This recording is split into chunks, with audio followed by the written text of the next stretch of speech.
بسم اللہ الرحمن الرحیم۔ السلام علیکم ناظرین، اصل کہانی میں خوش آمدید۔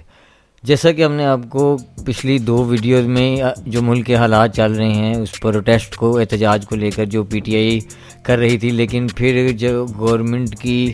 اس پر کارروائیاں تھیں اس وجہ سے انہوں نے احتجاج بند کر دی۔ ہم نے دیکھا کہ محسن نقوی صاحب نے کس طرح کہا کہ کسی پر کوئی گولی نہیں چلائی گئی، اگر کسی پر کوئی گولی چلائی گئی ہے تو پھر ڈیڈ باڈیز کہاں ہیں یا زخمی کہاں ہیں، ان کو سامنے کیوں نہیں لایا گیا۔ اس پر پھر عمران ریاض صاحب کی ویڈیو آئی ہے ابھی، جس میں وہ بتا رہے ہیں اور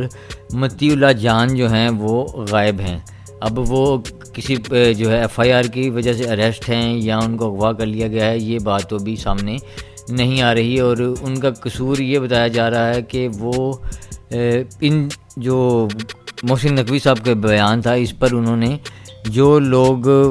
اس موقع پر وفات پا گئے ہیں گولیاں لگنے سے اور جو زخمی ہیں ان کا پتہ لگا لیا تھا، اور وہ یہ سب منظر عام پر لا رہے تھے، جس وجہ سے ان کو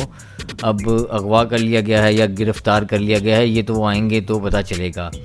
اسی طرح دوسرے صحافی، ان کا بھی ہر بارے میں اپنا اپنا پہلو ہے۔ جناب اسد طور صاحب بھی ایک جانا مانا نام ہے یہ صحافت کا۔ انہوں نے اپنے ویلاگ میں بتایا ہے کہ دھرنے کے وقت جو ہے وہ جب سارے کارکن ڈی چوک تھے تو جو علی امین گنڈا پور صاحب ہیں وہ اپنے کچھ کارکنوں کے ساتھ ایک وہاں ہاسپٹل ہے اس کے جو ڈی چوک سے خاصا تو نہیں خیر آپ کہہ لیں لیکن کافی فاصلے پر ہے، وہاں کھڑے تھے۔ جب کارکنوں نے آ کر انہیں کہا کہ آپ آگے آئیں، ہمارا حوصلہ بڑھائیں، تو انہوں نے اس بات کو نظر انداز کیا۔ اس پر کچھ کارکن ان کی گاڑی کو گھیر لیتے ہیں لیکن وہ پھر بات کو ٹال مٹول کر دیتے ہیں اور وہ آگے نہیں جاتے، یعنی کہ وہ اسی لیے وہاں پر گورنر راج نہیں لگاتے کہ ابھی اگر جو کے پی ہے اس میں بھی ان کی حکومت چلی گئی تو وہ پھر جو اپنی باتیں ہیں جو وہ منوا سکتے ہیں وہ بھی کیسے منوائیں گے، تو وہ بھی عوام کو ہی شاید بلی کا بکرا بنا کر استعمال کرتے ہیں۔ دوسری جانب وہ ملک کی حمایت بھی کرتے ہیں اور اس چوروں ڈاکوؤں کو پکڑنے کی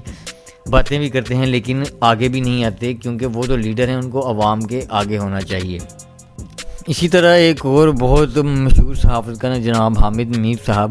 انہوں نے بھی ایک بڑی مزاحیہ پر سچی بات کی ہے۔ انہوں نے اپنے ایک جو پوسٹ ہے اس میں صاف صاف لکھا ہے کہ جو کچھ بھی اسلام آباد میں ہوا ہے وہ میڈیا تو رپورٹ نہیں کر رہا، لیکن کمال کی بات یہ ہے کہ پھر بھی عوام کو سب کچھ پتہ ہے، اور باقی بات بھی وہ ٹھیک کر رہے ہیں